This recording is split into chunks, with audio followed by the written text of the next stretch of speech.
contacts of the five, or a tracing, sorry, contacts of 5 individuals who are now in isolation, how India COVID variant made its way to the country. And a red alert it is. 5 Indian nationals who flew in from the Asian country last week and traveled all the way to Kisumu have tested positive for COVID-19, raising fears of the possible local spread of the highly infectious Indian mutant of the deadly virus. A story captured on page 7. Clarion call remains that we should be careful. We should watch out at this point. COVID-19 is still here. Make sure that you have your mask on, as they would say, social distance, wash your hands oftenly.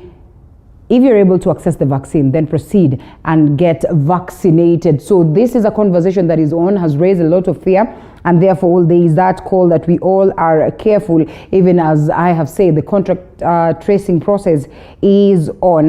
President Kenyatta bids farewell to his Tanzanian counterpart Samia Suluhu's son at the Jomo Kenyatta International Airport in Nairobi. That is yesterday. President Suluhu returned home after a successful 2-day state visit in the country with lots of deliberations made. We'll be looking at this. We ask ourselves, just what then do we stand to benefit? What does Tanzania stand to benefit out of these agreements? And just how best do they get implemented? Because that's the crucial thing. You can have it all in paper. You can have all the best of policies, but there has to be that goodwill towards ensuring that this is indeed a success. Pretty much of, a Suluhu, as they would call it, because there's been some level of animosity between these countries for quite a while now, and therefore these presidents are looking forward to quash that, to wipe that, or to wash that away, and bring back the glory that was there between these two nations. And so we'll be discussing that as we proceed. She was in Parliament yesterday. Like I said, we'll be having a member of parliament, or members of parliament actually, there'll be 2. And so they tell us what the experience was like yesterday and whether they are positive that indeed some of all these deliberations that were made are going to see the light of day. On matters education, private school defy Magoha on grade 4 reopening. And some have asked parents to pay fees and send their children to school next week against a revised calendar issued by the ministry, indicating that the learners report back on July the 26th. And a story captured on the back page of the Daily Nation. Biggest question as to the stalemates that continue to linger within the Ministry of Education, the changes, the faces that are coming on board. That is after the coming in of the competency-based curriculum. Still some teething problems, and different quarters trying to adjust to this. Question is just how best do we get this running smoothly, probably informing this conversation that we are having right now, and therefore we await to see what plays out and what declarations the Ministry of Health or Education, will make in regards to the same. On matters judiciary, or better yet, in the corridors of justice, JSC picks Ouko as Supreme Court judge nominee. Panel made the decision settling on Court of Appeal President William Ouko barely 2 hours after the end of the interviews. A story captured on page 10. We'll be looking at the developments of the same, even as we await that approval of Justice, or Lady Justice Martha Koome, as the next CJ in the event that she is approved. And so we'll be following up on this. We ask of how best they'd be able to operate together. Remember, it's not the first time that they're working together, and therefore we probably expect a seamless approach to matters, courts right here in the country. One that has been bedeviled with so much also in regards to the frosty relationship that exists right now between them and the executive, and also what Justice Ouko raised yesterday in regards to tribalism, the aspect of the backlog of cases that continue to lie in the courts without being addressed, and so much more. And that is on the front page of the Daily Nation. Briefly, we look at what the People Daily has. And also later we'll be looking at what has been captured on the Standard newspaper tourism sector. This in regard to what it is that virus eats away 5.5 of the economy. Some of the key sectors that have hugely been affected: hotels and restaurants, manufacturing, wholesale and retail sectors are the hardest hit as disease containment measures take a heavy toll on businesses across the country. Of course, pinpointing some of these key sectors that have hugely been affected: tourism sector, manufacturing sector, agricultural sector, and a couple of others. Pretty much of a tough situation right here in the country. And the biggest question is just how best then does the government work out things to ensure that they're able to give us the way forward in terms of how we get to stay afloat, importantly, and how at what point then we get to have our economy back to equilibrium, if at all it was at that particular point, as the projections are globally that it might take about very many years before we get to that point where we'll be where it is that we were before COVID-19 hit us, and that is somewhere around 2024. Well, we can only wait to see what happens, this even as the effects of the virus continue to strain us further. India COVID strain detected in Kenya, an alarm as the health officials confirm they had detected 8 cases of the variant, which has killed more than 200,000 in the Asian country in 1 month. Victims quarantined in Kisumu, where they were working on a project. A story captured on page 4. We'll be following up on this to keep you up to tabs. I know Zain has it all covered to make sure that in the health sector, then you have all the information that you'd want to have on the JSC, like I had mentioned earlier on. Why JSC settled on Ouko for Supreme Job Appeal Court president, who was picked for his unrivaled seniority and deep understanding of the judiciary, as captured right here, and we will be looking at that later on as we proceed. Suluhu, I am here to straighten up things. Just how best will she straighten up things? We can only wait and see. Tanzanian president lights up a parliament with her good sense of humor and simple illustrations to explain why people of the two countries are one and the same. We'll be looking at that visit also later on alongside the guests as we ponder some more, and even as we are eagerly waiting to see so much play out in regards to progress, in regards to trading with Tanzania, and importantly, regaining that glory of the East Africa, African nations. And, speaking of the aspect of integration, we are not worried by Gates' divorce, say aid beneficiaries. Organizations funded by Bill and Melinda Gates Foundation say separation won't affect them because they make long-term plans. Also, this is something that has been trending throughout, or better yet, this week. That is upon that declaration that the two decided to go separate ways. At a glance, the pair announced their divorce in joint statements posted on Twitter on Monday, saying, "We no longer believe we can grow together as a couple."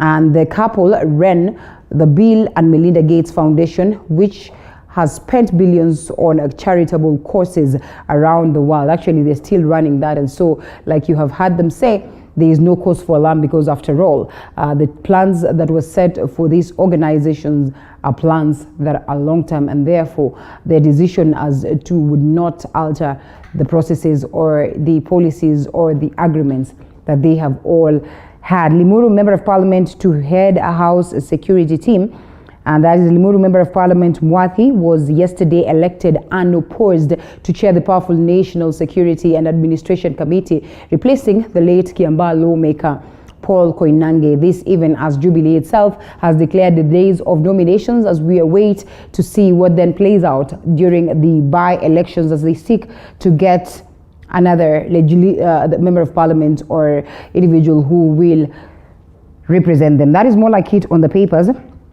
Like I said, we'll be delving deep alongside my guests this morning on the same. We also have the Standard newspaper. We have the Standard newspaper. Can I get that one? Let's see what is on the front page of the Standard newspaper.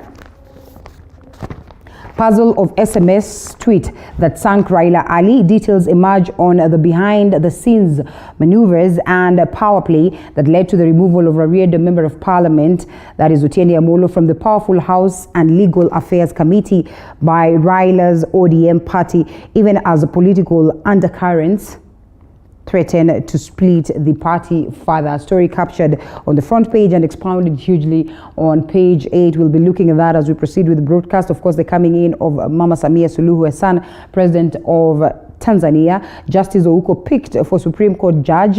More or less the same stories that have been captured on these other papers. New Indian COVID variant in Kenya. What Bill Melinda Gates split means. Kabra's Sugar Sweet Rugby rally offering. The very same stories that are on these other papers. And so let's look at what is happening on the roads right here in Nairobi.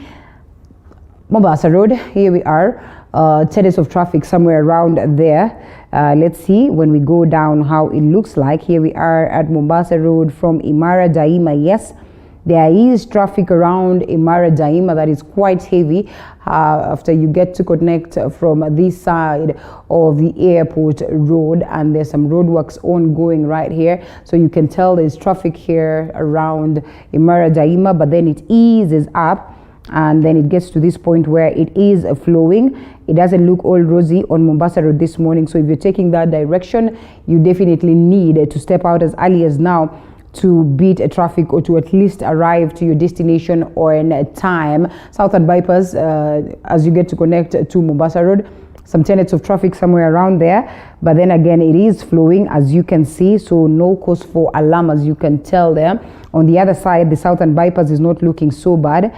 It is all rosy here, clear, so you can take the southern bypass as an option to beat traffic depending on the direction that you are taking. As you're going down all the way to the sides of Capital Center, tenets of traffic from there you can tell.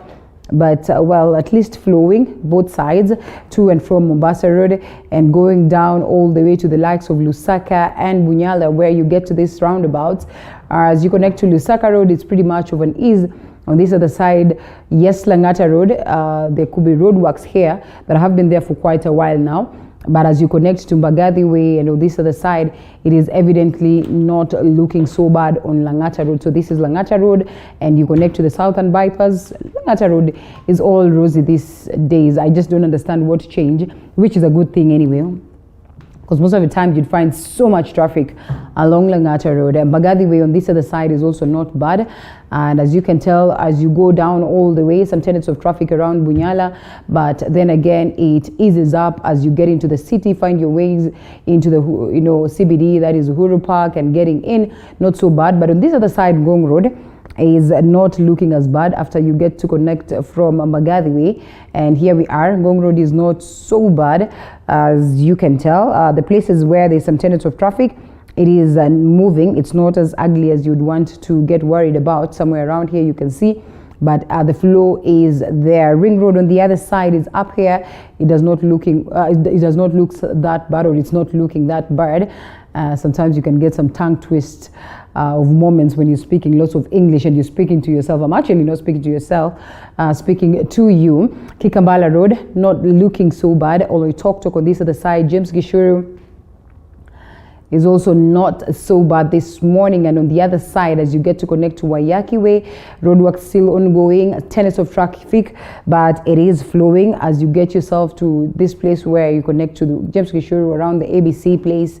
Not so bad of traffic, and therefore if you're taking that direction, that is what it is that you expect. On these sides of Lower Kabete, Westlands Red Hill link evidently looking so good this morning, and down with the Waiyaki Way, it does not look so bad, and so there's no cause for alarm. Somewhere around the Kenya Museum and around State House Road, not much of traffic. Stanchat, that is a bank head office, not so bad.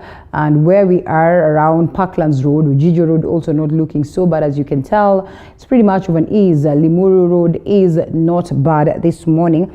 We lost that, but here we are. And around Limuru Road, not looking so bad this morning. Around Muthaiga, pretty much of an ease. The northern, the eastern, the southern bypass, all looking rosy this morning. Let's look at Thika Road. Thika Road, there's so much, that is happening ongoing there, but not much of traffic, as you can evidently tell. It is not bad. Yes, vehicles are scattered all over, so no cause for alarm when you're taking Thika Road. And even as you get to connect to the sides of Outer Ring, It is also not bad from Outer Ring. You can as well connect to Jogoo Road, somewhere around Manyanja, where you get some tenets of traffic around Manyanja Road, as you can tell here. But, well, it is somehow heavy, but flowing in a way and coming all the way down. You get to connect to Jogoo Road, this side of Donholm. Yes, that's where you get some tenets of traffic around Donholm there. And so if you're taking that direction, you know what it is that you expect. And also on this side, as you get to connect to Jogoo Road, tenets of traffic, but flowing pretty much fairly good. And that's more like it on the roads. Jogoo Road, yes, I can see that there's quite heavy traffic around here right after you pass Makadara as you headed to the city. So you should expect that. If there's a way you can find an alternative route, then take advantage of the same. I'll be here to update you on more in the event that it hits our desk.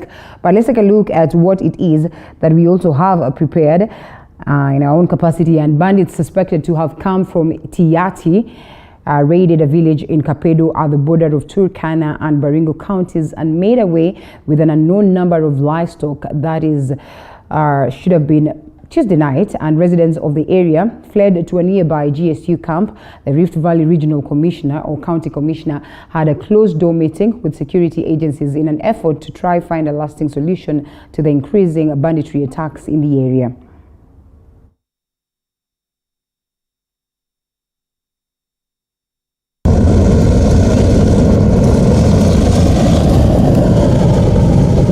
Mukutani area in Baringo South is troubled. Security in the area has continued to deteriorate following a spate of banditry attacks in the last 2 weeks. A number of residents from the area have fled their homes and are camping at GSU camps. Last night, there was an attack at Kapedo where bandits made away with a known number of livestock. Residents say they still feel unsafe in the GSU camps after 4 of the camps were attacked. After collecting their spoils, the bandits fled to Suguta Valley.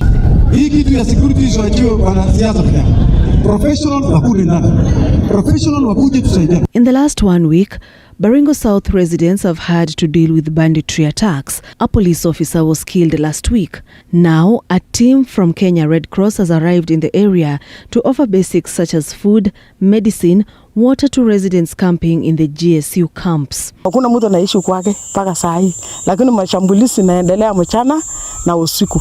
Hiyo wa mama ako na shida, haitoki kuenda kuni, na hata mtu ya Mkotani atoki hata kuenda kuchota maji. Hiyo operation serikali wamesema operation inaendelea ni vyema. Hii ukaidi hapa ninajua itafika siku yao. Na sio mbali itafika siku yao. A 60-year-old man died. A baby and her mother are nursing gunshot wounds after they were attacked around 9 p.m. as they prepared to sleep. Sijui hata atafunguliwa shule na maana gani, sababu hata wakati alikuwa shule naendelea maaskari tu ndio wanachunga watoto kwa madarasa. Yani kila askari yuko kwa madarasa kuchunga watoto. Today, the Rift Valley Regional Commissioner George Natembeya had a closed-door meeting with security agencies in an effort to try find a lasting solution to the increasing banditry attacks in Baringo South. The operation in Tiati to flush out bandits has remained a challenge to security agencies, who seem to be overwhelmed due to the vastness and the rugged terrain of the region, which bandits apply new tactics where they attack and flee elsewhere to attack in a bid to confuse security operations. Sharon Baranga, TV 47. Now, the Indian COVID-19 strain mutation has been confirmed in Kibos area in Kisumu County after 5 Indian nationals who entered the country on Thursday from India tested positive for the strain. 18 other suspected cases of the deadly strain have also been reported at the Jomo Kenyatta International Airport, but are waiting confirmations, as of course Zainab Mohammed tells us.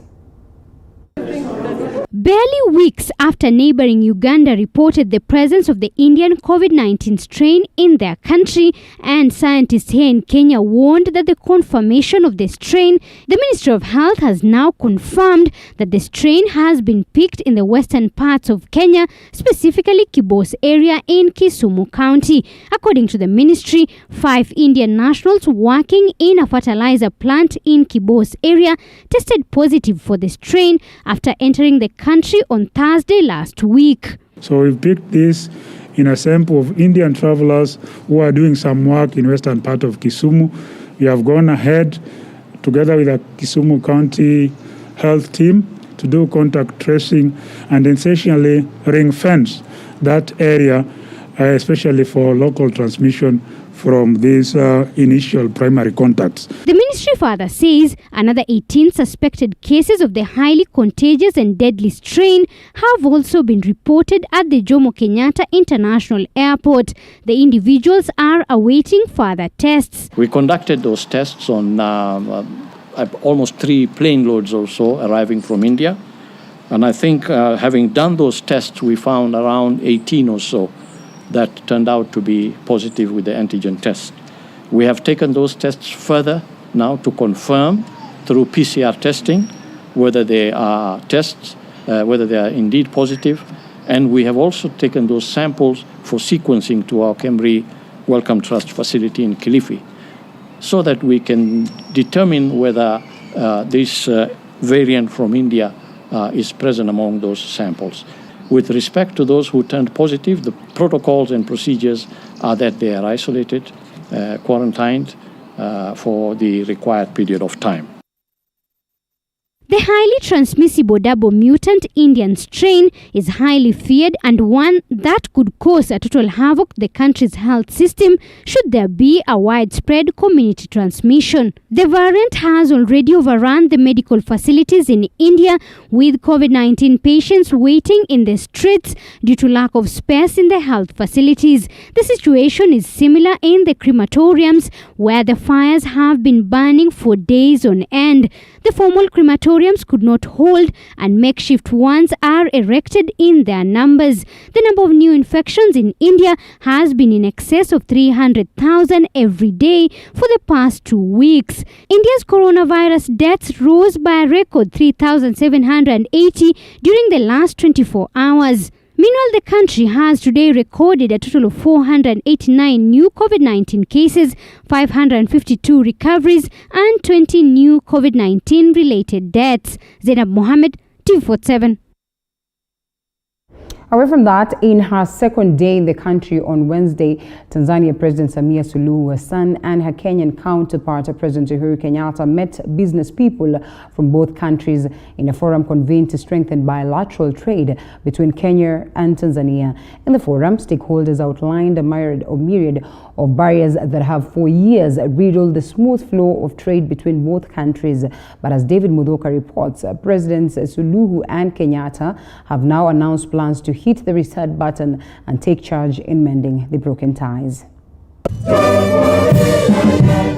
Under the presidency of late Tanzania President John Pombe Magufuli, the already strained bilateral relations between Kenya and Tanzania went from bad to worse, with investors and business communities in both countries left to bear the heavier brunt. The perennial tiffs between the neighbors were Wednesday's subject of discussion at a joint business forum attended by business communities from Kenya and Tanzania, senior Tanzanian and Kenyan government officials, and which was presided over by President Samia Suluhu Hassan and Uhuru Kenyatta. Coming in the backdrop of vows by the two presidents just a day ago at State House to mend broken ties, the forum offered a much-needed platform for the business people to vent their challenges and barriers that have slowed down bilateral trade in the past half a decade. Among the issues raised included double taxation, selective handing out of work permits, unfavorable trade tariffs, limitations of movement into and out of the two countries owing to the COVID-19 situation, as well as the restive political tension between Kenya and Tanzania. By working together on areas of joint comparative advantages of both countries, our business communities can exploit several opportunities with government support.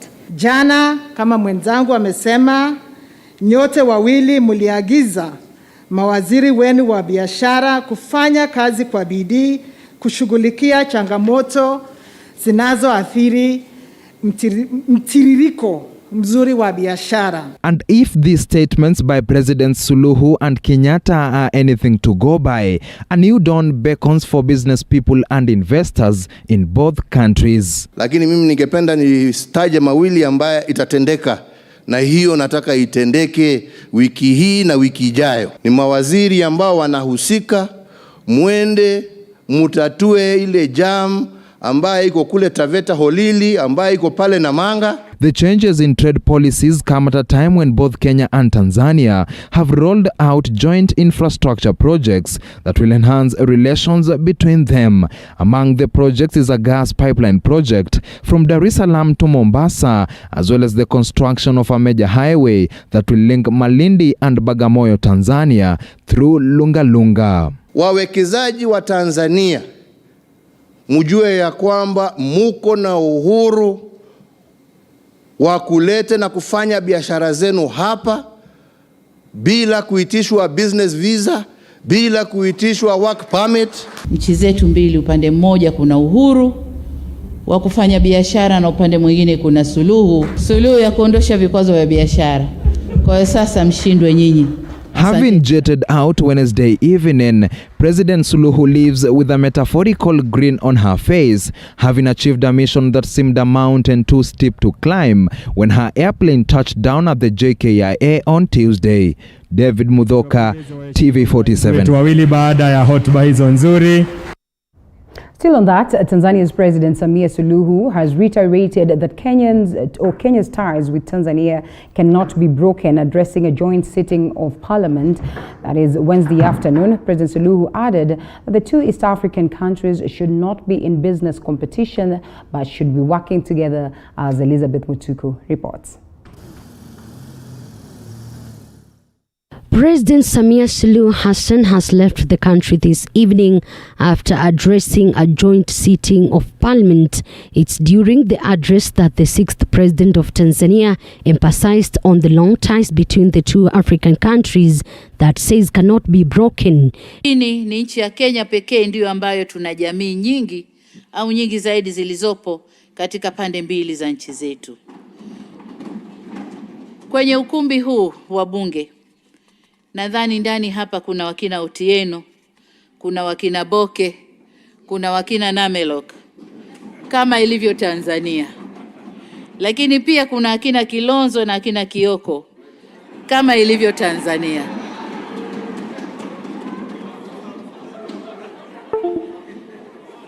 Lakini zaidi kuna Muhammad Faki Mwini Haji. Huyu ni seneta wa Mombasa. Lakini hili ni jina safi la Kizanzibari. During President John Magufuli's regime, the two countries were involved in a diplomatic row, something Suluhu says she came to mend. She says that she aimed at cementing the historical friendship that exists between the people of the two nations.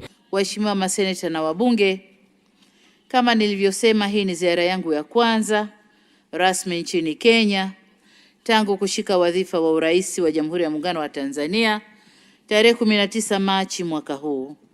Ipendeze kusema kuwa itaingia katika kumbukumbu za kihistoria kwa Kenya ndiyo nchi ya kwanza kwa rais wa awamu ya 6 ya Jamhuri ya Muungano wa Tanzania kufanya ziara rasmi. Nilikwenda Uganda lakini kwa madhumuni maalumu ya kusaini mkataba. Haikuwa ziara rasmi. Ziara yangu rasmi ya kwanza nimeanza na Kenya.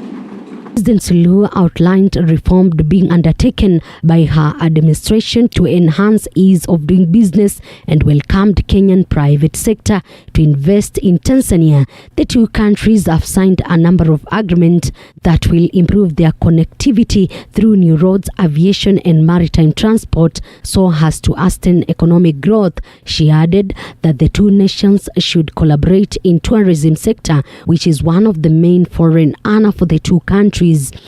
Kenya peke yake ama Tanzania peke yake inaweza kuendelea bila mwenzake. Mbaya zaidi ni kule kuamini kwao kwamba hilo linawezekana tu mmoja wetu kumwangusha mwenzake. Hawa ni watu wenye mioyo ya choyo, maono mafupi na akili mbovu. Members of Parliament terming Suluhu's visit as timely and reconciliatory. Shows somebody who's willing to, change the relationship that has been there. And indeed, Tanzanians, our brothers, were just separated by an imaginary line. So I believe that this signals the beginning of fresh relations. I think her host, His Excellency Uhuru Kenyatta, has been able to also, bring out the charm and host her in a very respectable way. She's been given all the respect, and we hope that we can change the relationship. But it's amazing that the change of leadership really changes even how people look at things, and so we look forward to that. We look forward to going more to Tanzania and to interacting more with them. President Hassan's speech, it is very reconciliatory. It is looking for unity between the two countries, not only between Tanzania and Kenya, but in the whole of East Africa and Africa as a whole. So to me, that it was talking about brotherhood and about the unity and achievement of the goals of the two or the regions, the achievement of whatever they have before them. President Samia Suluhu Hassan leaves the country after 2 days visit with hope of cementing the relationship which has been messy for years. Elizabeth Mutuku, TV47 Palm Beach, Nairobi. Well, then if you are a keen observer, then you must have noticed Suluhu's different attires during his 2-day state visit. From the airport to State House to an evening party, the 6th president of Tanzania was in different attires that have caught the attention of many Kenyans, as Andrin Kilemi observed, and the details and has filed the following report. Tuesday morning, the wings of Kilimanjaro Air Tanzania wheels down at the Jomo Kenyatta International Airport. On board, Tanzania's head of state, who was in the country for a 2-day visit. Step by step, the first female president in East Africa walked down the air stair, notably her 4 female bodyguards. 2 in full military attires, while 2 others were dressed in white and black. Ladies in black. Look at the design of the attires. Long shirts with palazzo pants and a scarf around her head. By the time she arrived in State House, she was in a different attire, same design. In one day, Suluhu changed thrice. Look keenly. The attire in which Tanzania's commander-in-chief touched down in is different from the one that her host President Kenyatta received her in. That notwithstanding, Suluhu changed into her 3rd attire at an exclusive women dinner at State House. Her 2nd day in Kenya was not any different. Long shirts, palazzo pants, and a scarf around her head. Her speeches were full of humor. Wale wanyama pori wanani wale? Wanakuja kupata mimba Kenya, wanazalia Tanzania. She went ahead to challenge the members of parliament's knowledge of Swahili. Kibaba ni kipimo cha kupimia kama mchele, ngano, sembe. However, during her meeting with the business community, she addressed the audience in English contrary to what many would expect. Those who addressed the meeting found it difficult to address in Swahili. President Samia has already landed in Tanzania. Andrin Kilemi, TV47. Well, to note, Deputy President William Ruto was not invited to either State House or the forums addressed by Tanzania's President Samia Suluhu. He spent the better part of Tuesday, addressing religious leaders. And of course, this is something that has raised lots of concerns, even as his communications office maintained that he had not been invited in any of the events that took center stage during the 2 days visit of Samia Suluhu. Let's take a look at that. Deputy President William Ruto was not invited to State House during Tanzania's President Samia Suluhu's visit. The DP did not attend any of her events during her 2 days visit. However, the office of the Deputy President says the second in command was not invited. Ruto instead spent the better part of Tuesday meeting religious leaders from Kiseri and Kajiado County. In his tweet, the DP said he was blessed to have joined the church in acquiring a tool for evangelization. He later held talks with a delegation of 32 MCs from Narok County later in the afternoon in his current residence. Deputy President William Ruto was not present at the State House Nairobi during the reception of Tanzania President Samia Suluhu on Tuesday. President Suluhu was received by Cabinet Secretaries Amina Mohamed and Rachel Mamo when she landed at the Jomo Kenyatta International Airport and was seen off by President Uhuru Kenyatta this evening. President Kenyatta introduced Suluhu to the Cabinet Secretaries before embarking on a private talks between the two heads of state. In July 2015, during the visit by then US President Barack Obama, the DP was in State House before things fell apart. All right, and we look at that briefly just to get the view of the members of parliament that we have this morning, and whether they are optimistic that indeed this will not be sheer talk, this will not be just a question of setting up policies, but these agreements that have been fronted by the two leaders then would be agreements that will see the light of day in terms of implementation. I mean, orders have already been given around, and we all hope to see a different face of Kenya-Tanzania ties, and importantly escalating this further to the level of the East African community at large. So Honorable Kasim Sawa Tandaza, Member of Parliament Matuga, is with us this morning alongside Honorable Member of Parliament of Tongaren, Eseli Simiu. Dr. Eseli Simiu, good morning. Morning, Linda. Good to have you. Thank you. It's been a while, right? Yeah, it's been about a month or It's so. been a month. I think I agree, but I'm happy that you're here. And Mheshimiwa also karibu sana. Thank you so much for your time. Thank you, asanteni. After a long time again, you come live. Most of the time we've been doing Skype. From the Mombasa studios. From it's lovely. It's very lovely. It's very lovely. They're probably better than this side, right? For sure. You have a view where when you sit, you can see the ocean, you know. So I think in a way you are advertising our coastal city. I think 001 should have taken note of TV47. I agree. Yeah. And one of these days we'll be doing morning cafe, actually sooner than you expected. From there, it will be lovely. It will be incredible. Sure. We'll have that coast edition. I hope that indeed, like Mheshimiwa argues, 001 should take note of that. For sure. I think we'll probably have the best studios, across the country. That is at the coast. No, at the coast. Let me reserve No, it's true. There's no other better studio at the coast. I've been to the other studios, and I think it will be very unfair now to say. No, you be honest. That is at the coast, not in Nairobi.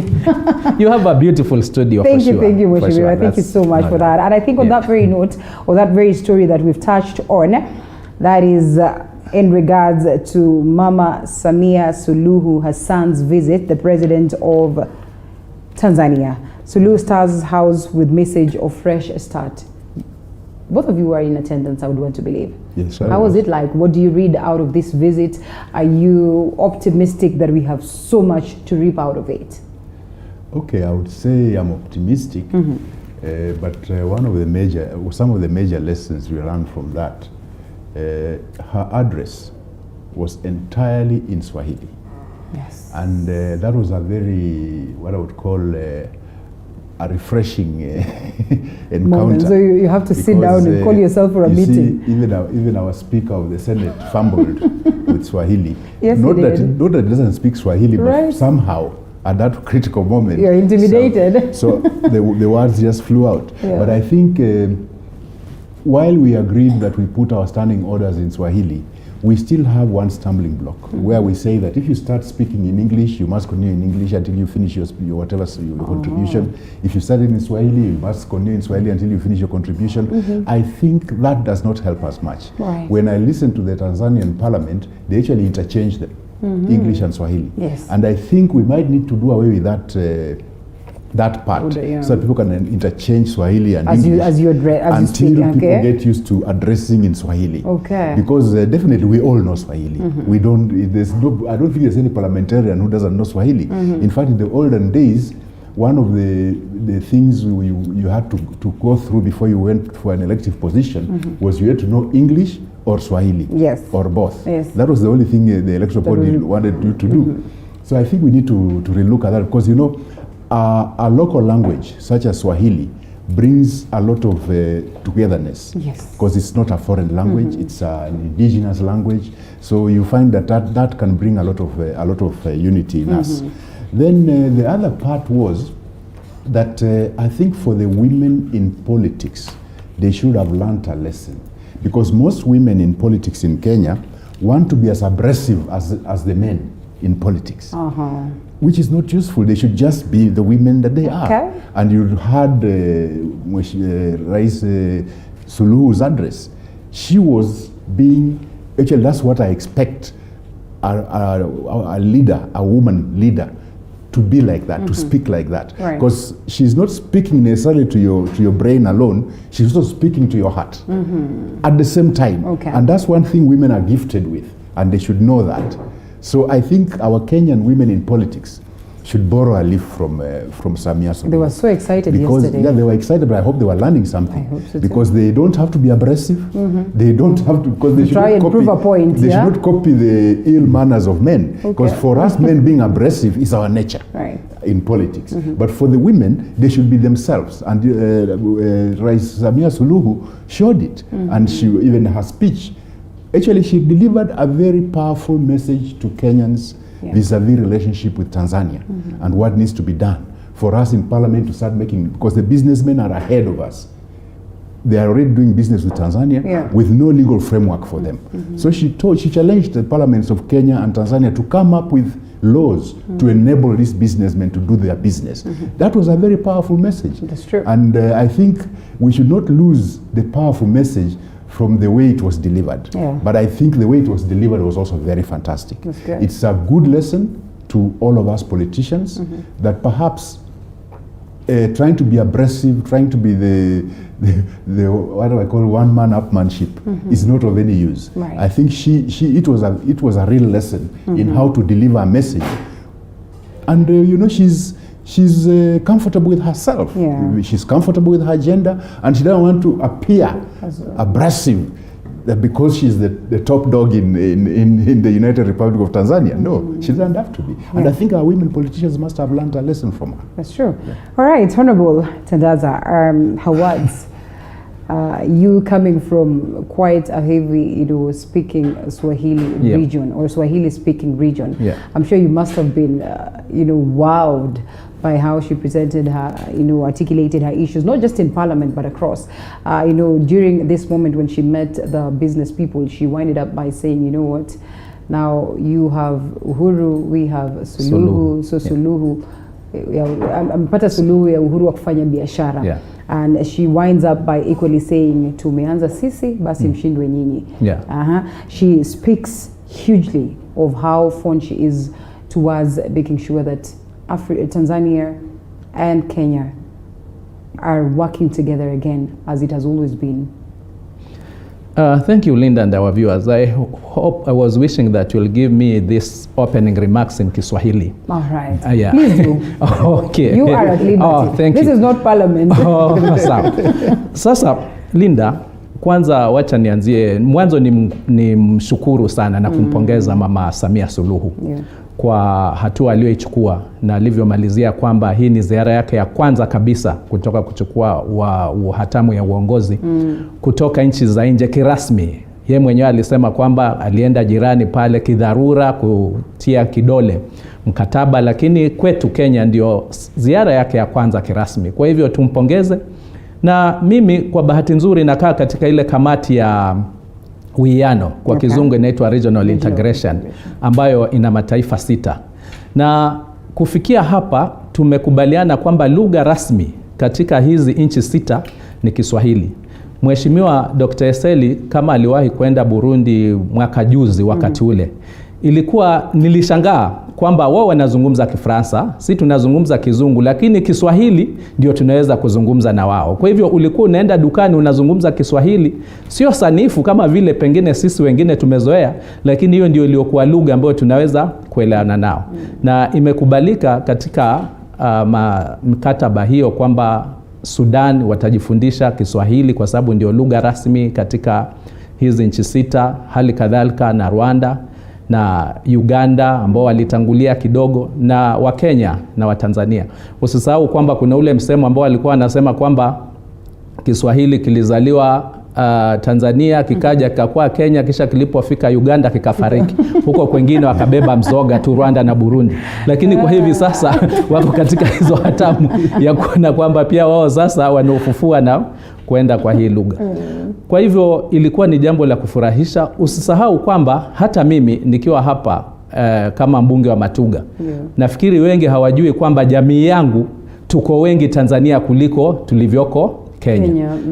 Ikiwa itafika wakati wa kwamba ule urais sasa uwe unazunguka, ningeomba pengine tupitishe kwamba sisi tuletwe ile jamaa ya Tanzania ndio tuwe na numbers. Mwanasiasa ni mwanasiasa siku zote. Unaona? Na tunaishi vizuri na wao, hakuna tofauti yoyote. Katika vile walivyozungumza, nafikiri pia sio wakina mama peke yake ama wanasiasa wakina mama ambao ni wajifundishe. Ukienda Tanzania, siasa yao huwa haina fujo kama yetu. Sio hata kwa wanawake pekee, hata kwa wanaume. Wanafanya siasa ya ustaarabu. Kila mtu anaita mwenzake kaka. Unaona, sisi hapa tunaitana kwa majina ama labda kwa ukabila ama kwa vyama, we ni mtu wa nini, we ni mtu wa nini, lakini wale wote wanaitana kaka. Kwa hivyo siasa yao kule kwa ujumla ni siasa ya ustaarabu, na hata wanavyokuja kufanya biashara, wanafanya biashara kama ndugu moja, kama jamii moja. Mimi mwenyewe nilishangaa Linda, nilipopita kule siku moja na nikawa nataka kununua maji kama kawaida tu, na nikawa na noti 10,000. Nilipopeleka dukani ya Tanzania 10,000 ya Tanzania ambayo takriban kama 500 ya hapa. Nikasema nataka maji. Nilipomwambia akaniambia, kaka sina change, nenda ukanunue hilo duka jingine. Nilishangaa sana, kama ni Kenya ungepatiwa ufungue alafu ndipo akatafute change, hata kama utangojea masaa mawili shauri yako. Atakwenda hiyo duka nyingine kutafuta change. Lakini kanunue tu hapo duka jingine, mimi sina change. Unaona? Vile ndivyo wenzetu wa Tanzania walivyo.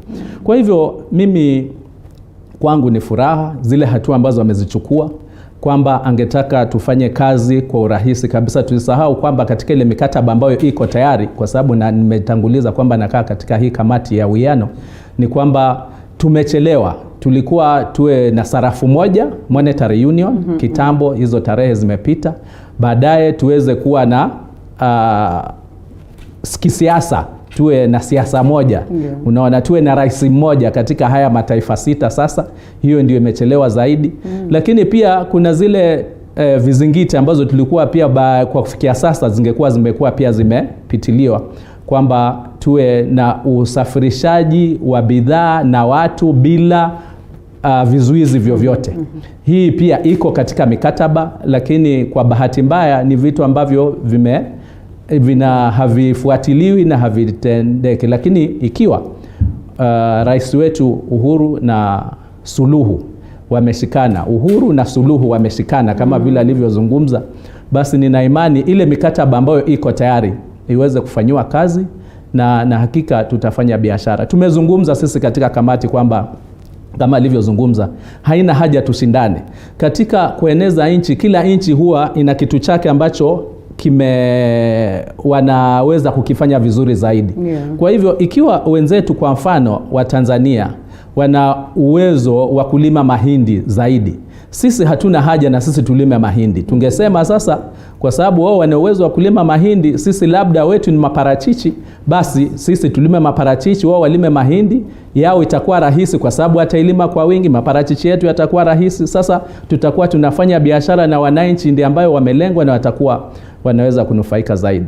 Nikimalizia swala la Kiswahili, daktari, nafikiri ni umuhimu watu wazungumze Kiswahili sanifu, hasa katika bunge. Tusisahau kwamba watoto wetu huangalia viongozi, na unajua katika masuala haya Kizungu na Kiswahili ni masuala ambayo ni masomo ambayo yanatahiniwa katika shule ya msingi na shule za upili.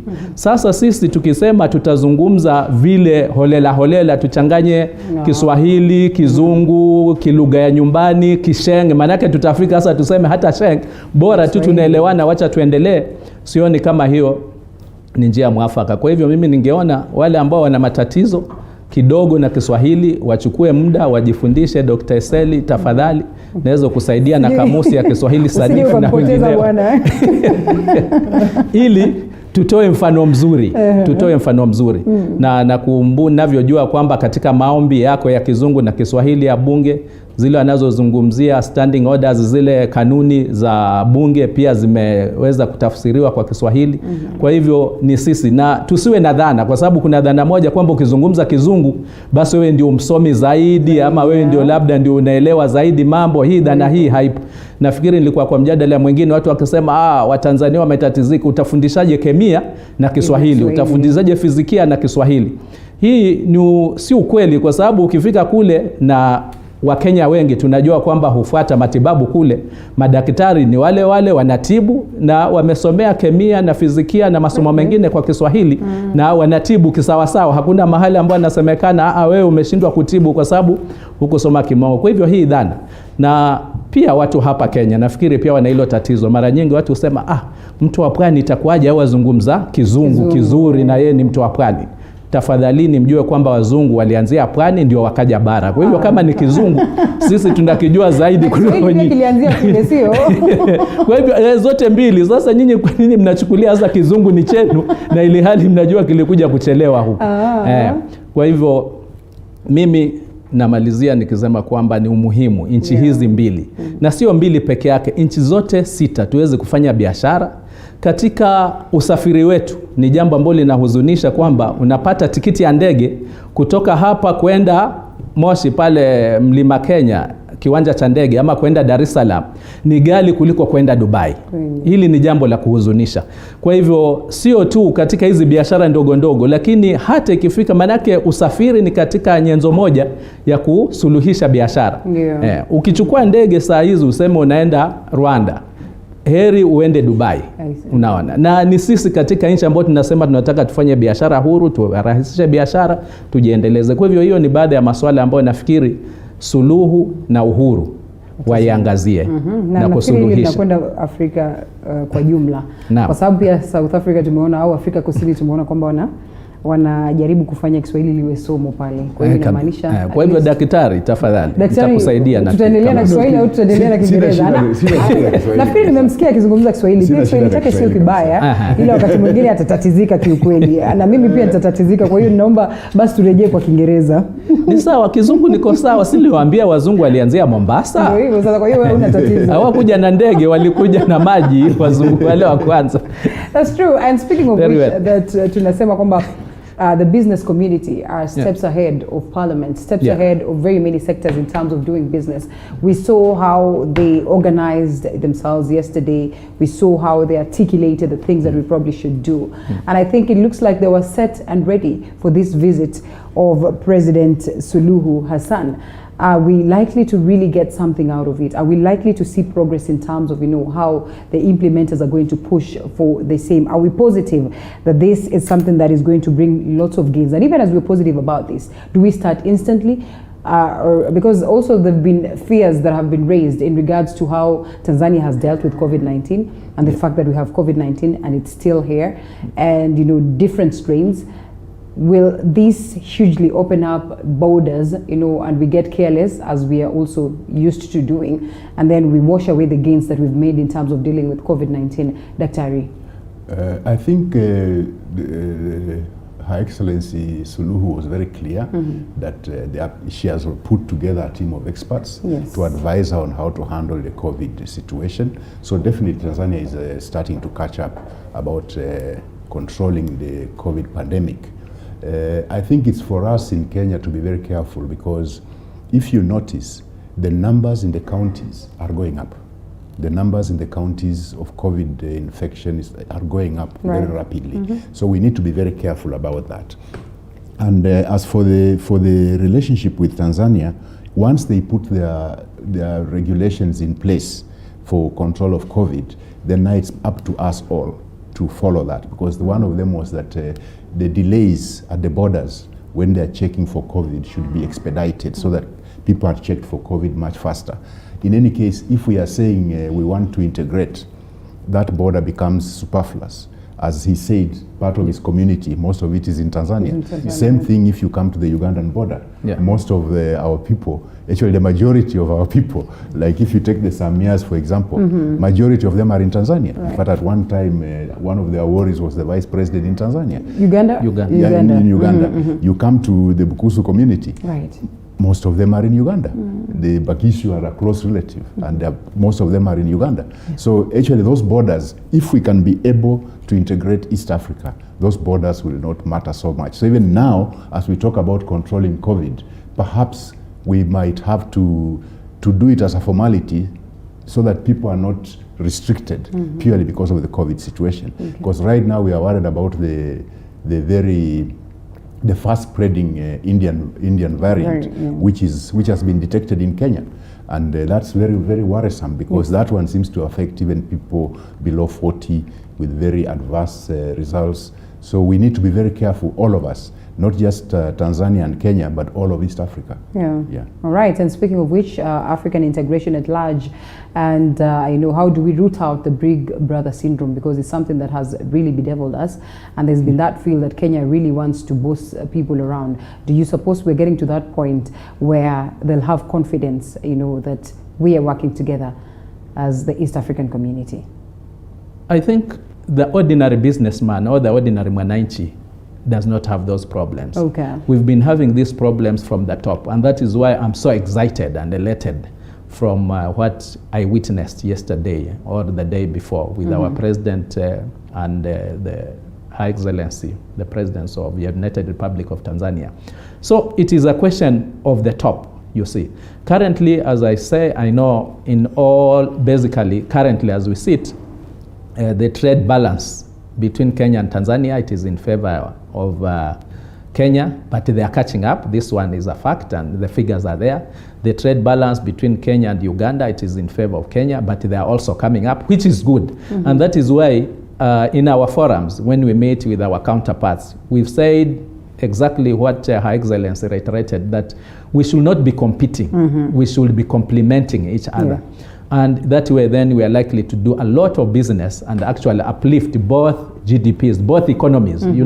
We should not be happy that Kenya is a big brother. Okay, compared to who? Of course, if we compare to Sudan, well and good, but we know where Sudan is coming from. Right. So we should not be comparing ourselves to Sudan or even Rwanda, which had a genocide for But I believe this regional bloc, the East African community, has a potential actually to grow, to uplift each other and grow, and that will be good for the population of this country. I reiterate in English now that actually we have so many laws and regulations which have been even appended to, let alone those which have not been appended to. But there have been a lack of willingness to follow them through, and this is from the top. Right now, you will talk of those barriers, the trade barriers. Basically, most of them have been appended, and you should not have any problem for as long as the origin of the business or the commodities are from these African countries, East African countries. But you still have situations where you go to the border and you are not allowed, or maybe the customs officer says, I have to call the headquarters to give me clearance. Okay, he can read or she can read that this should go custom duty free, but still they have to call, to confirm. So these are some of the issues which I think, if as they have intimated, the two presidents now agreed, they just say from today henceforth, you don't have to call, just go by the book. That alone, will pave way for a lot of business within the East African region. And I'm also saying it should not just be between Kenya and Tanzania. It should be between the regional integrated countries, so that we can all work together. And it's a big market. It's a huge market with all the potential. Given that now we have, we've discovered oil in Kenya and oil in Uganda, and South Sudan also has oil. And this is one of the commodities which really take a big chunk of foreign exchange. This is something that once integrated and once exploited, just the East African region itself, it's a good market, for that product. And it will definitely change our economy. So my point is, I'm hoping from today henceforth, or from the day before henceforth, our presidents will walk the talk. And I would want to see this happen with the Ugandan president. I would want to see this happen with the Rwandan president. I would want to see, for instance, now, for a long time, there was a protocol that within the East Africa region, you don't need a passport, isn't it? And I was in Uganda the other day. I used my ID. I was just testing to see the ID. And it worked, you see. And even Rwanda, for those who've been to Rwanda, use ID. You are Kenyan ID, and you go and it comes back.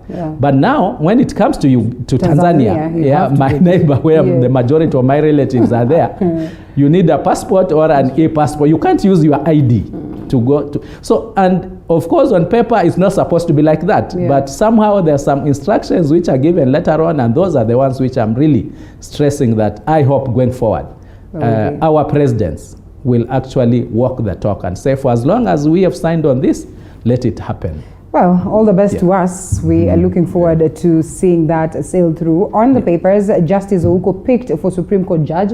It cuts across the Daily Nation, the Standard newspaper, and the People Daily. Well, so much has been happening. It's yet to happen at the level of the courts, the corridors of justice.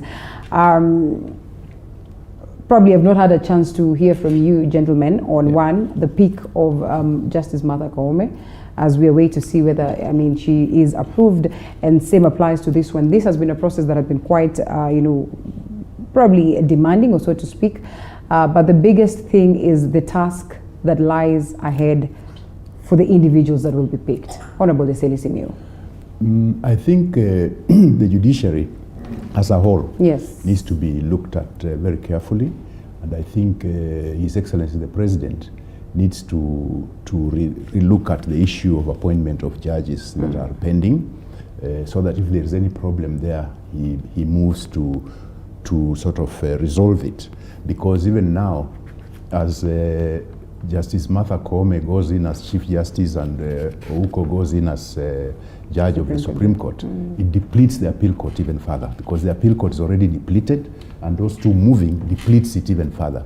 So it puts it underlines the urgency that is there for the President to sort of sort out the issue with the judiciary, so that we get the judges appointed as soon as possible. Because I think for the better running of the country, a justice system that's functional is so critical that it needs to be looked at very carefully, because whenever there is a delay in justice, then that stops being justice, because they say justice denied is justice delayed is justice denied. So I think this is an issue that His Excellency will have to look at it very carefully, together with the Chief Justice, so that this matter is resolved as soon as possible. Now, I'm not a lawyer as such, so I cannot really tell about whether the suitability or non-suitability of the whichever candidates were selected. I think I have to go by what the Judicial Service Commission has decided, and pray that the judiciary works well. Unfortunately, you're not let off the hook as members of Parliament, because then this individual will also pass through Parliament, and therefore through the Justice and Legal Affairs Committee, we'll have to go through vetting the Chief Justice and bring a report to Parliament. Then perhaps that's the time we might be able to weigh in once we've read what they have got. Because I think it's a double whatever, because with the Judicial Service Commission, they also take views from the public during the vetting process. Then it comes to the Justice and Legal Affairs Committee. Again, they do public participation. So let's see what comes up. But as for the judge of the Supreme Court, Justice Ouko, that one doesn't have to come to Parliament. That one goes directly to the Supreme Court. While the Chief Justice is what comes to Parliament. All right. So that's what we look at. But, this one, but what the only thing I would say is, yes, it's good to have the female gender involved in the running of government, and it looks like now one arm of government is now populated adequately with the female gender, which is okay. But I would say that we really need to look at the regional balance and all those things, because we must accept as Kenyans that we indeed are a multi-ethnic society. And it's important that we look at that particular issue, because I've always said that in countries like Singapore, Malaysia, and so on, they have laws that allow a certain quota, because they are also multi-ethnic.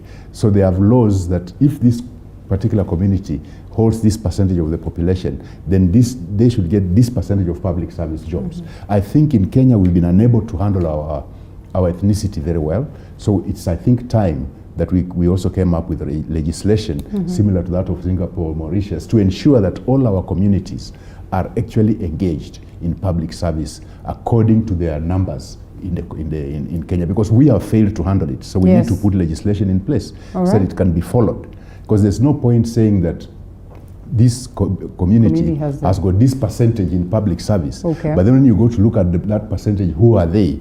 They're tigers and cleaners.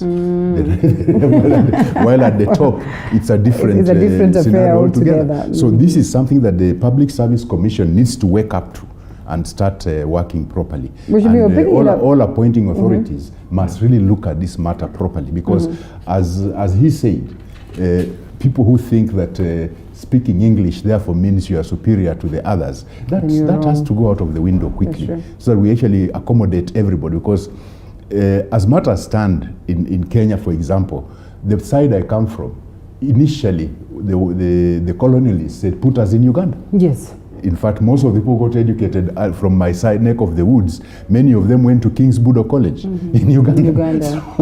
So it's important that now that we were lumped together, we must learn to live with each other in harmony and put things in place that ensure that harmonious existence is not broken. Regions, tribes is one thing that we probably run away from, but is maybe a conversation that we need to have. And we've seen, even upon appointment of, that endorsement of Lady Justice Martha Koome, these conversations were somehow finding their way here. Justice Ouko himself, raised this hugely yesterday during the interview process. How then do we have this conversation without triggering animosity? Well, thank you. I think this is something that, as Dr. Esel has said, it's real. And fortunately, the current constitution that we've sworn to uphold recognized that. And if I'm not mistaken, it should be Article 250 of the 2010 Constitution, which specifically, unequivocally, states that all appointments, especially in commissions and offices, should show a regional balance and ethnic inclusivity. I have a problem with the current constitution of the Supreme Court, you see, because it's a fact now that the majority out of the 9 judges of the Supreme Court come from one ethnic community, you see. To me, this is against the Constitution. And I've always said, I don't know why, if it's something that favors the marginalized, somehow we get somebody from Nairobi, those who know better English, going to court and they have it nullified. But when it's something that favors those who have already been favored, nobody goes to court. Remember, we don't have the capacity to go to court to challenge. But I praying this time that somebody will see that that is unfair. It is against the Constitution, and somebody should challenge it. I'm not talking about the suitability of the current president, that is Justice Koome. No, she qualified, she was interviewed, and she did wonderful. But on that aspect where the Constitution also says it has to be followed, I don't think it is fair to have, out of the 45 or so ethnic communities in Kenya, have such a body being populated by one ethnic community. That is not fair, and it is not right, and we cannot continue being that way. Remember, by also nominating her to that position, it gives the 3 arms of government. We have the executive, headed by somebody from Mount Kenya, that is His Excellency. Of course, he was popularly elected. I have no problem with my president. Again, you have the other arm, which is the judiciary now, also being headed by somebody from Mount Kenya. And when you come to Parliament, the National Assembly, where I sit, I have no problem with Muturi. I respect him. He's doing a wonderful job. But unfortunately, he comes. So we are talking of all the 3 arms of government coming from one region. Surely, this is not what the 2010 Constitution envisaged. And why even the appointing authorities can't see this, it is really a surprise to me. And I think it is actually fueling the animosity, this in the ethnic issues when it comes to that point. Of course, our neighbors, if we are to learn from Tanzania, who we've been having for the last 2 days here, they will spread everything. The former president came from a very small ethnic community. That can't happen in Kenya. I'm alive to the fact that as we expand the executive, when the BBI passes, I'm alive to the fact that even when we expand the executive, the BBI, still the top 5 will go to the top, the majority of the tribes. I can tell you for sure. Take this to the bank.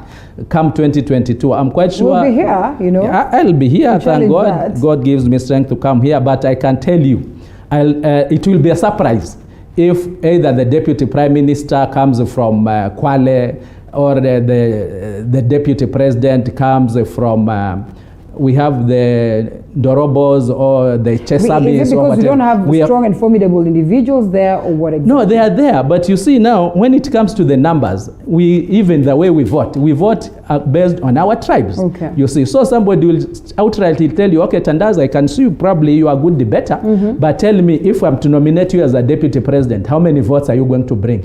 And you know, this time they're not talking about the votes that I can mobilize all over the country, but it's about my community. Region. Yeah. What are you not by my community, not even the region. Oh, yeah, they'll go to the point of your community. How many votes can you bring? And it falls there. A majority are in Tanzania.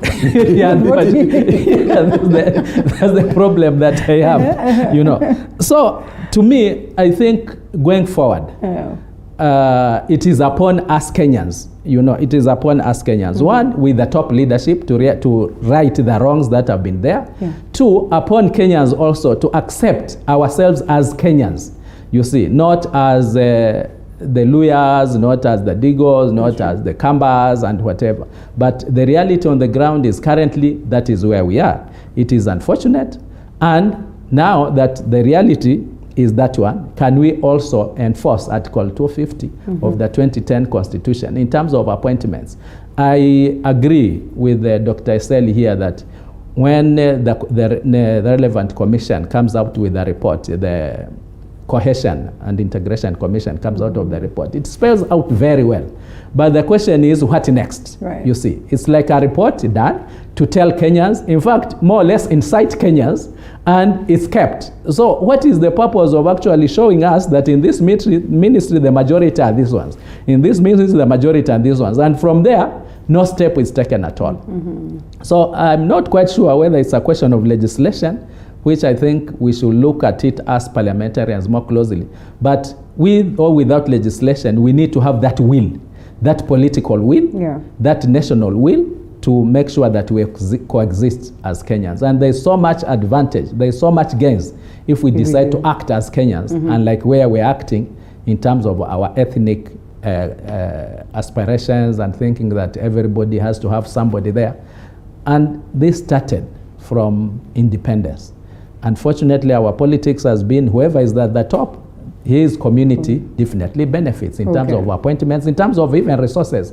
You cannot, I was arguing with another Mheshimiwa from Central, and I told him, look, it is not by coincidence that Kiambu has 5 level 6 hospitals. It is because since independence, we've had so many years of the leadership coming from there. You not hopeful that this would change. Then why would we start this conversation? The problem we have, as Mheshimiwa Tandaza is saying, is actually the top.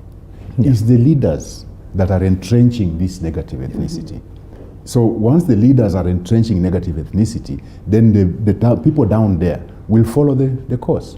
Because if the leadership stopped entrenching this tribalism and negative ethnicity as such, then why would the common mwananchi follow suit? It will not be possible.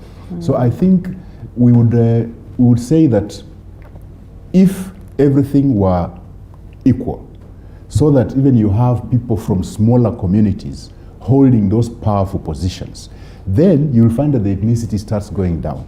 But the way we've entrenched it is such that, for example, if you got appointed to a position, then all your community is looking up to you to give them jobs. And that has led to a fact that you go to some departments, some sections of this country, you find one ethnic community dominating because the boss comes from that ethnic community. And it's a dangerous kind of situation. I'd hoped that women being appointed to those positions might actually alleviate the situation. But unfortunately, most of them have failed to alleviate. I had hoped so because, let's face it, the people who could be most tribalists, most unconcerned about ethnicity should be the women. The women. Because the women, as they themselves say, whether the baby they carry is their tribes or not, they'll still go and get married. Women are that nature. Yes. That's what makes women so strong, that they can leave their homes, go and get married elsewhere, and actually blend in. That's true. And so I'd hope that when these women get these positions,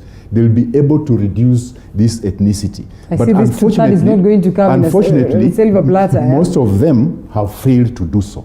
So it's all of us in leadership who are to blame for this. And as he says, this problem of tribalism came on at independence, together with what goes with it, corruption and impunity. All those came at independence. And our struggle to alleviate it is always shot in the foot by the leadership, such that we have to be very candid about this, that even by the time the late President Moi was ruling this country, he entrenched the Kalenjin everywhere. In fact, if you go to the records of the Ministry of Education, it's true. If you go to the records of the Ministry of Education and look at who was getting scholarships to go abroad and study, you'll be shocked. Hardly anybody else was getting scholarships except the Kalenjin community. And it's continued with the other presidents also. Perhaps the only time you find a proper mixture, not completely good, but a better mixture, was during the Kibaki 10 years. Is when you might find some good mixture there. And I would say that this sort of thing is not helping us at all. But what are you doing as leaders? Because you see, the few individuals in Matuga that have voted for you believe that when you go there, you're going to articulate these issues boldly and, with an aim of seeking solutions. What happens when they hear you equally crying foul? What happens when they hear you say that, I endorse the BBIS, but I can almost guarantee you that it's not going to bring this regional balance that we speak about? What happens? Well, that is the unfortunate bit about our country. And I was saying, I'm a realist. I'm not an idealist. I'm a realist. I like taking it head on, the way it's going to be and the way it is. We are not lacking laws, as I've quoted here. We have the Constitution, which is the mother of all laws itself, pronouncing itself that appointments should show a regional and ethnic balance. It is the law. So I don't have now to go to Parliament to put another law because it is already there. But the problem now is, as I said, it's those historical injustices which started at independence time. And I think at one time, I'm falling short of, I think you have this memory, it reached a point, not Matuga people, watu wakisema pwani si Kenya. It was bad. It was getting... and it is out of such things where you totally marginalized. You get the facts, you are totally marginalized. It's like nothing is happening. It was so sad that the last time I was in Parliament, I also talked about a fund, which is in the 2010 Constitution, the Equalization Fund, which is even in the Constitution.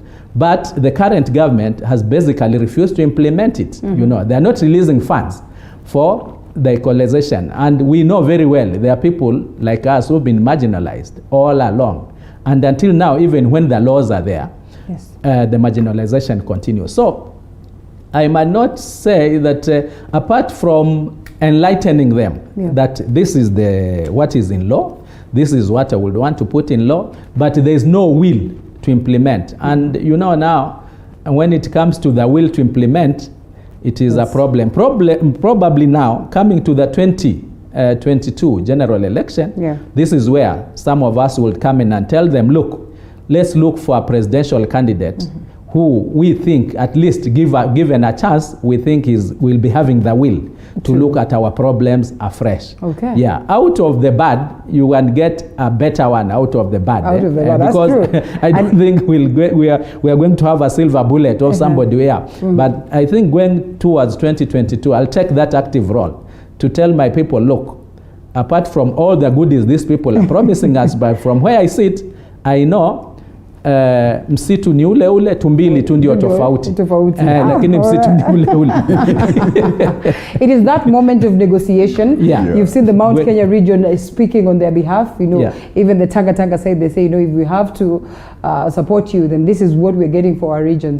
We've seen the coastal region doing this, but somehow the momentum is not as we would have expected it to be at this point. I don't know whether money has exchanged hands. I don't know whether someone has been told otherwise. The Mulembe Nation, theirs is a whole different conversation. I don't know whether there's any negotiation towards making sure that, you know, when we get there, there'll be a stake for the Mulembe Nation. The confusion that is there.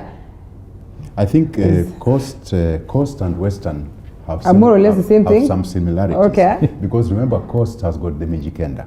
These are actually nine sub-tribes. Yes. With, I think, some dialectal relationship. Yeah. We understand each other perfectly Western are 18 sub-tribes with some underlying dialectical whatever, so they can understand each other in conversation. So you realize those similarities. Then, if those kind of similarities are there, and now you look at the Kenyan tribalism itself, it has actually percolated down to these various sub-tribes of the Mijikenda and the Luya. So you find that kind of problem. And it's important that that if you look at the two places, Coast and Western, you'll find that their politics is quite different. Yes. It's sort of, you find that these are areas where several parties can actually get representation. Even you come to Western, several parties can actually get representation. Instead of looking at these communities and looking at them as a good example of how democracy should work, now they are being vilified for not being united. And in fact, there are attempts to install regional kingpins amongst them, which is a danger to the BBI. Because if we are looking at the BBI to try and help reduce the negative ethnicity, but then we are using the same BBI to install tribal kingpins, then we are defeating the whole purpose. And we need to talk about the BBI. The main problem here is, and the only plus that, well, not the only, but the major plus I would put on the BBI is devolving more money to the counties. Because it's important, because the center has been the driver of negative ethnicity. So if we can take away some of that money and take it to the counties, so the counties can actually take charge of the economic development, then perhaps we'll be able to ameliorate what I call the historical injustices that have been meted out to these communities. What happens to those who move pretty much faster than the others? No, remember this. Let me tell you this, and maybe this will shock you. At independence, an economic survey that was done at independence, the topmost county, then district, that was way ahead in economic development was Moranga. You know, followed by who? Bungoma. Is it so? Yes. But now look at the situation now. Bungoma is among the bottom. The bottom. What happened? Did the Bungoma people suddenly become non-entrepreneurial? Did they become, you know, something else? You're from there. You should be answering that question. The lack of opportunities, being denied the opportunities because of negative ethnicity. That is the main problem. Okay, so if we are looking at BBI as a solution, and we still go that way, then we are not helping at all. As I said earlier, it's the center that's the cause of the marginalization in the country. So the main plus thing, in fact, I would have gone for 45% to be devolved to the counties. Then what does the BBI really have? At least 35 is a good beginning, but I think next time we should go for 45. Because that way, that way we'll have the marginalized people getting at least something that can actually open up their areas, and so that they can advance without having to rely on the center. Because if you rely on the center, they will take everything to wherever they come from. All right, hold it right there. This conversation is getting interesting. We need to look at the BBI and we ask ourselves just what is in the BBI that is of importance to us, that is going to root out ethnicity, that is going to work towards bringing development to the people. And what happens at that point when that region moves way faster than another region? Will it have solved the problem that we have? After this break.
Raukia siku njema na tunukiwa offers kila siku. Pata offers zote mahali pamoja ili uongeze zaidi, utume SMS zaidi na ubrowse zaidi. Wewe usijali.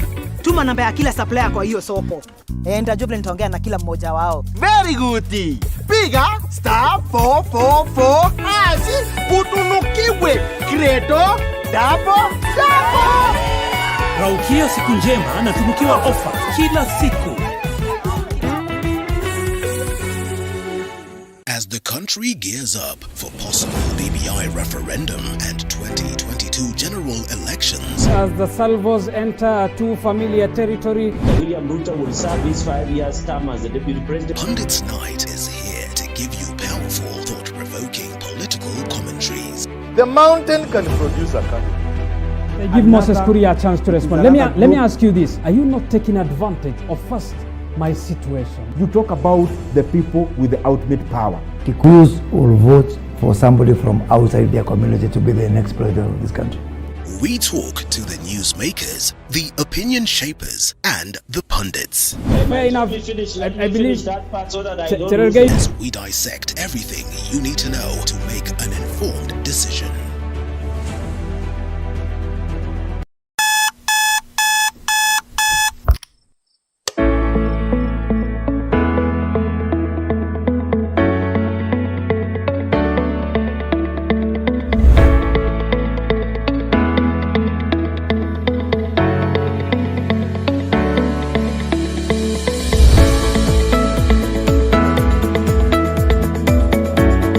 Well, make sure to join us on a Morning Cafe, where we have comprehensive political debates, newspaper review, in-depth analysis on matters of business, alongside KCK, lifestyle talks that will involve matters health, fitness, and not forgetting nutrition. And to cream it all on Friday, that is on Feel Good Friday, where we allow you to interact with the entertainment gurus as we close the week. With me, Linda Alela.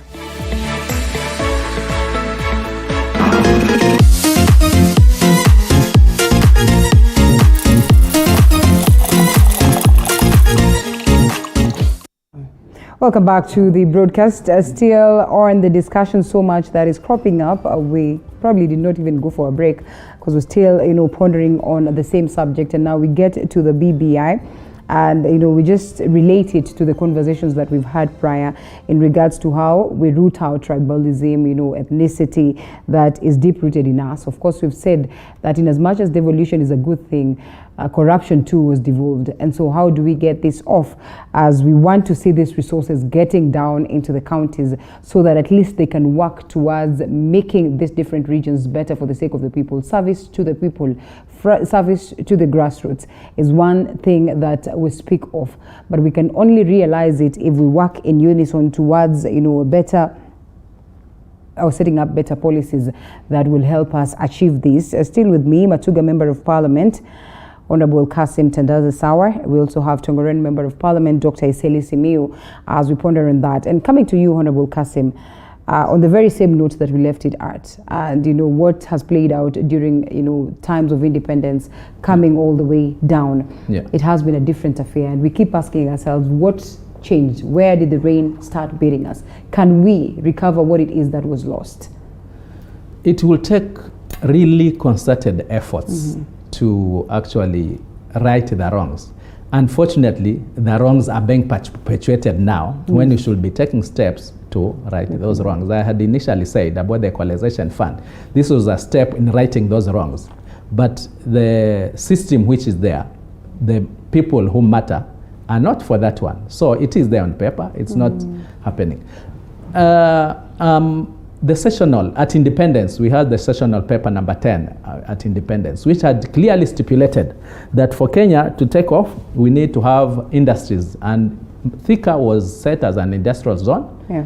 You might not know, but the other industrial zone was supposed to be Mariakani. Now, what happened? Thika took off. Mariakani right now is still a village. There is nothing going on there. You see, this is deliberate. It is on paper. Anybody can refer to this information. No efforts were done to have also Mariakani. And to me, it makes sense. I don't think this needs a professor to say that you can sell cheaply, economically, if you deal with processed goods. You know, Mariakani being close to the port, where most of the raw materials would come in, it would have been easier. In fact, Mariakani should have taken off fast, because it would have been easier transporting processed goods, unlike now where raw materials passed by through Mariakani to Thika for processing. But all this was deliberate. So we are having that problem up to now.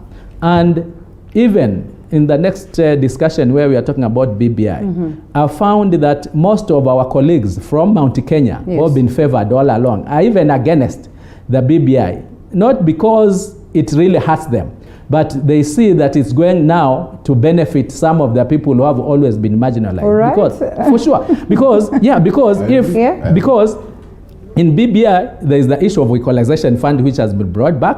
There is the issue of the land injustices, which we have had to live with for so many years.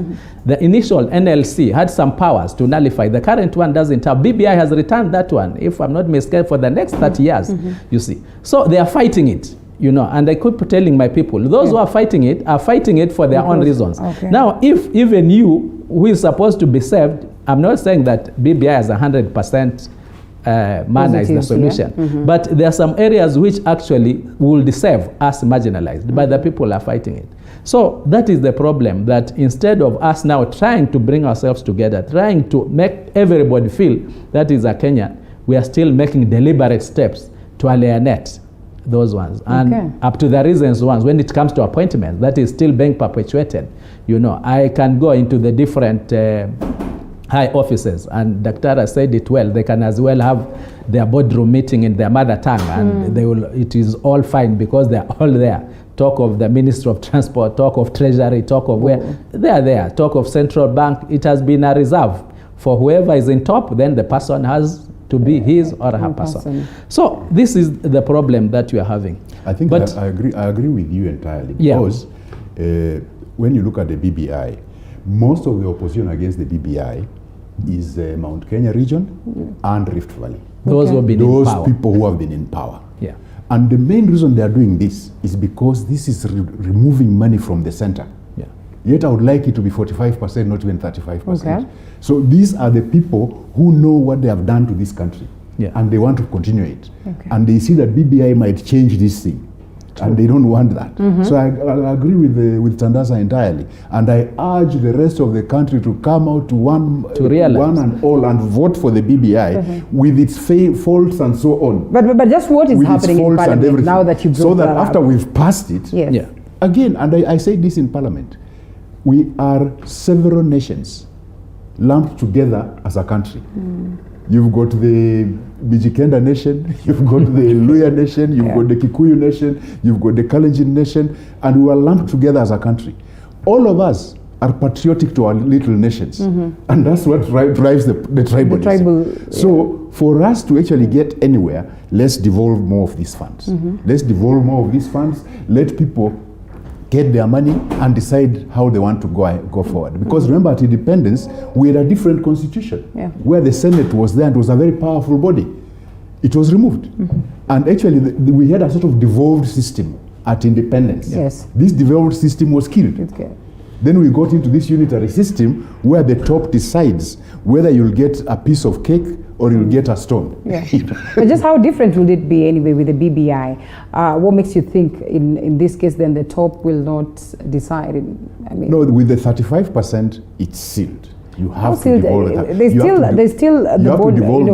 There's still no clarity on this 35, and it's not because it's not clear, but it's simply because the argument is we cannot even raise 15. No, who said we can't raise 15? Okay, well, probably at least for now, we've not been able. The people saying that are the same individuals, Mount Kenya and Rift Valley people, and the ones who are saying we can't raise 15. We're talking of 35.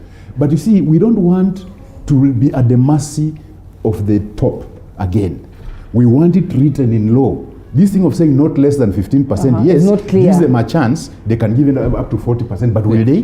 They won't. So we want it sealed in law that they will give 35%. Even if it's only 1 billion shillings in the country, 35% must go to the counties.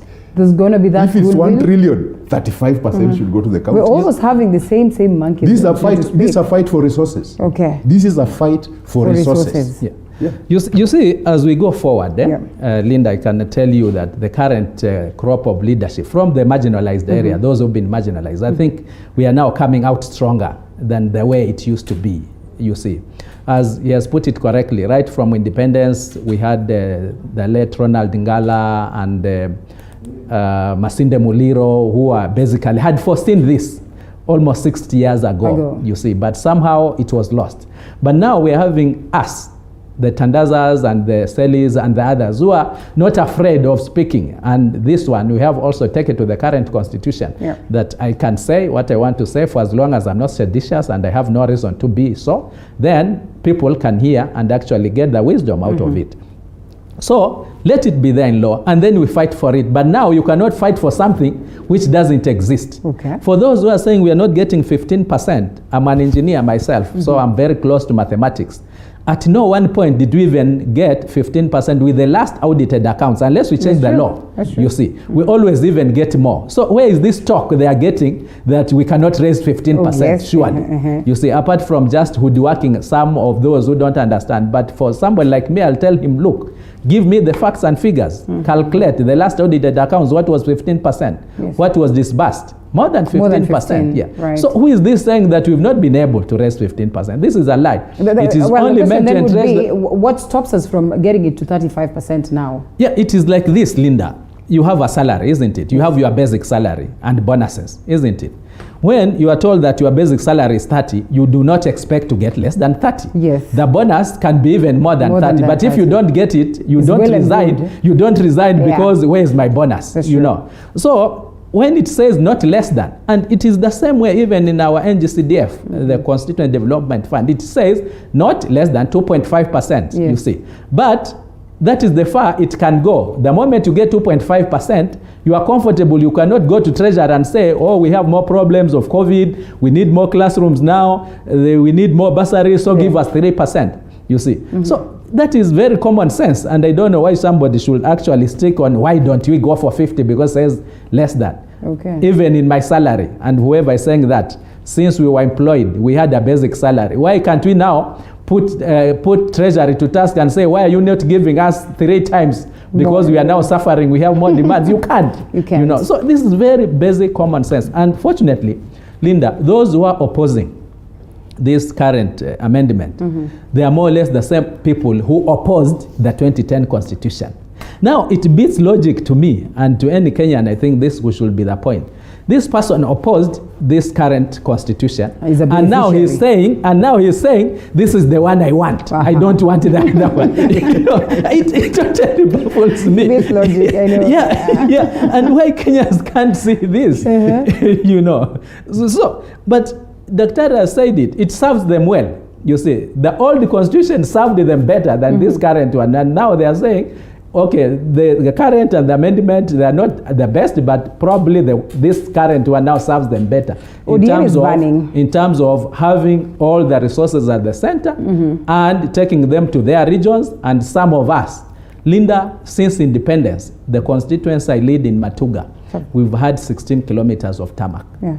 As a constituency, you say, I can't explain this. A county like Lamu, since independence, save for the one which they are doing because of the LAPSET, going to LAPSET, they've had 100 meters. I don't know whether you are getting me right. Yes. A county. Only. Yeah, a county, Lamu County, since independence, save for the road they are doing it for LAPSET now. They've had 100 meters of tarmac. You see. Yes. And this is the situation some of the Kenyans and leaders are saying that should continue, surely. At what? Till when? All right, 2 to 8. And speaking of the BBI, it seems like ODM is burning. I don't want to engage you much on ODM because I understand that in as much as your NASA coalition members... NASA died. NASA died. At least we've not received official communication, so I will assume that ANC is NASA and NASA is ANC. I will assume that Ford Kenya is NASA and NASA is Ford Kenya. And I would not want to engage you much on ODM, but it is here. And the reason why I would like for us to touch this briefly is because of the Orengo factor. One of the individuals who was pro-BBI, even before we got the final document.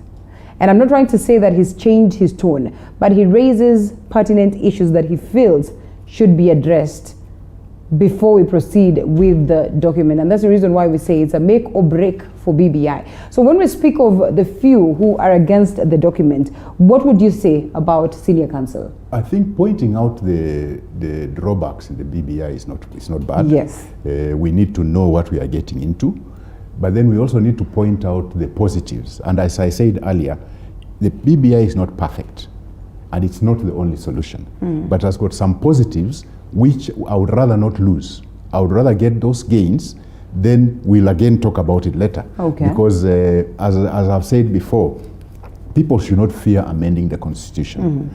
We can amend it now, and of course the negatives will come out to show, and we'll again in future amend it again to correct those wrongs. That's wrong. So I think for me, I would like not to lose the benefits, because to me the main benefit here is the change back to a quasi-parliamentary system, away from the pure presidential system. Because this pure presidential system is actually foreign to us. Okay. We never, even when we were doing the bombers, whatever, I don't remember anybody suggesting a pure presidential system. Is that lot that went to Naivasha? Yes. Orengo was part I have really wanted to have you alongside Honorable Jeremiah Kioni. Yes, And Mali we should do as well. You can question him. They were one of those. Those people went to Naivasha. Who brought us this pure presidential system? Hoping that maybe we'll reject the document and because of the pure presidential system. But we decided, no, the pure presidential system is bad, but the rest of the document is good. So let's pass it. Okay. We'll look into it later. And that's why we said, well, 20% is not good. Let's pass it, then we'll correct it. No, now we are correcting that. So why should anybody be against that? Okay. There are several things. But why like not the main contentious thing here is the sharing of constituencies, which appears to be skewed, again, favoring Mount Kenya. Yeah. And people seem to think that, therefore, Mount Kenya will get prime ministership, whatever we do in future, or they will have a say as who becomes prime minister. Okay. Well, that is for now. We'll correct that. Let's not lose this 35% that has been put there. Only 35%? No, that 35% and the quasi-parliamentary system, let's not lose that. Let's have that first, then we'll fight for the rest later. Because this is a fight about resources. It's a fight about resources, and let's not lose the sight of the ball. Let's keep our eyes on the ball. They can put in extraneous things that will annoy us, so we throw it out, so that the status quo remains, and they continue using this presidential system, which nobody proposed. It was proposed by those people who went to Naivasha. All right. Yes. What other thing are you keen about, us achieving as a people? Because then it should be about the interest of the people. I've spoken to the drafters of the 2010 bill, or generally the BBI report. And one of them was like, you know what, how about we take these things that are of importance to us and sit on them, because they will help us hugely. But we seek long-term solutions, and not just long-term solutions on few things, but a couple of things, And some of these concerns that are being raised are equally concerns that do not root out what it is that is incorporated in the document, but probably add some value, some flesh to it. Why not do it, and then make sure that we push for these amendments that we're talking about, and we get a couple of things within one simple document, as opposed to waiting until we work on another one some other time? The forces arraigned are very powerful. So if you say, let's correct this first, before we pass this thing, as good as you are falling in the hands of those forces arraigned against the whole process. You are falling into their hands. Okay. So I'm saying we have identified some good things there, and those good things are what we want now. In the future, good things we will try to correct the wrongs. What are these things? At least, of course, that one, resources to the counties, more resources. Of course, us from coast, we are Majimboists. Yes. And since independence. So devolution is the way to go. Anything strengthening a devolution, hallelujah. 2, we've had this monster, Linda, since the repeal of multipartyism. Yeah. You see, this chaos, these civil strife, these fights after every 5 years, after every general election. Unfortunately, even since 1992, when we had the Likoni clashes, okay, Likoni is well known, but Likoni next is Ngombeni. Basically, all those chaos were in my constituency. I was not the member of parliament then, but that's where I live, And later on, when the famous Kayabombo came, Kayabombo is about 6 kilometers from my village home. Yeah. You see, right in the middle of my constituency, you see. We've suffered after every 5 years, especially us.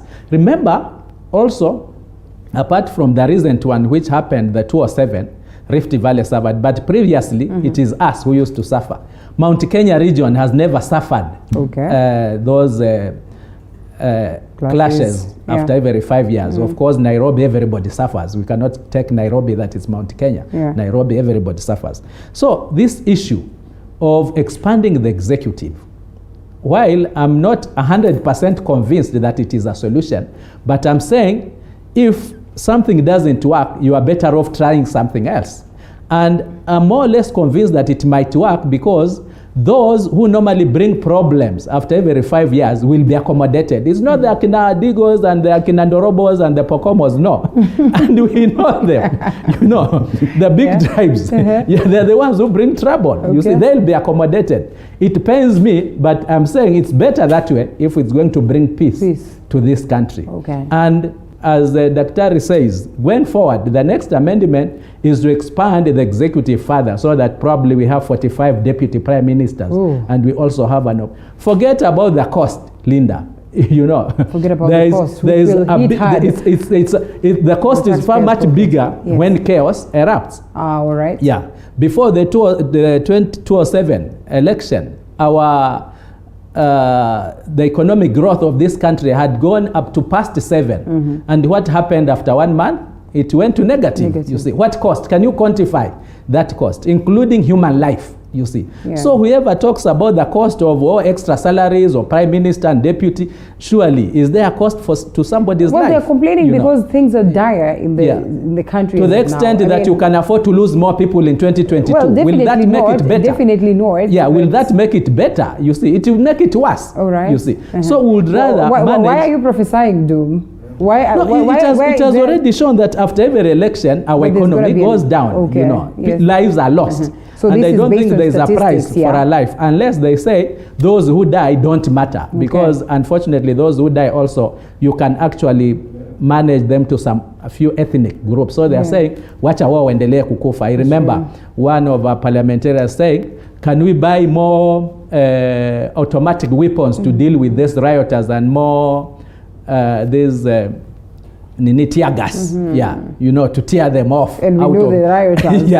To deal with the rioters. You know, it's so unfortunate, especially when that kind of talk comes from a leader. And remember, those are the same people now who are opposing the BBI. So it's like we have a section of Kenyans who benefit, who would want those marginalized, those who normally lose their lives to continue losing their lives. This is very unfortunate. And that's why I'm saying, to me, the ordinary mwananchi, what is going to benefit from this BBI, the first thing is the peace.